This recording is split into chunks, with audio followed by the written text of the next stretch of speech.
Hey guys, how's it going? How to use Grammarly AI for professional writing.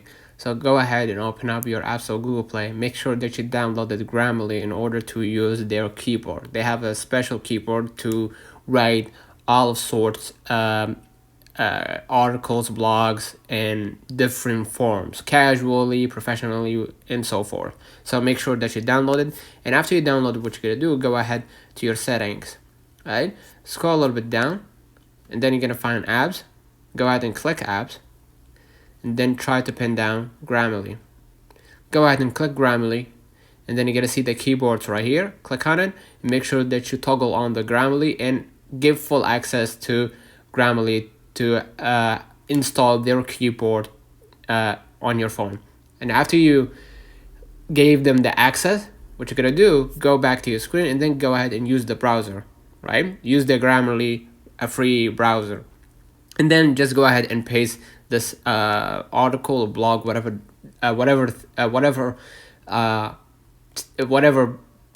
niche you are in. And then basically what you're gonna do, you're gonna see right here the magical pencil, the green pencil. Click on it, and then hit continue. And as you can see right here, you will see, of course, that the AI or the highlight AI. So you can change your text to be something more formal, right? So if you want something formal, we're gonna try to pin down, make it persuasive, informative, direct, rewrite for general audience. Yeah, sound professional right here.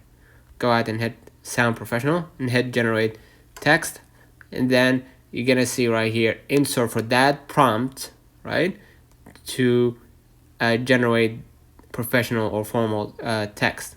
And as you can see right here, you will see the final result. Cooking transcends the realm of more daily necessity. It represents a harmonious amalgamation of art and science, wherein creativity and precision to collaborate to produce exceptional outcomes. Fundamentally, cooking entails the transformation of basic ingredients into meals that not only nourish the body but also engage in the sense. So as you can see right here, you'll see this is the final result. We made it sound pretty formal. You can apply this to your script, to your article, to your presentation. So let me know in the comments if this video helped you. Then don't forget to like and subscribe. Thank you.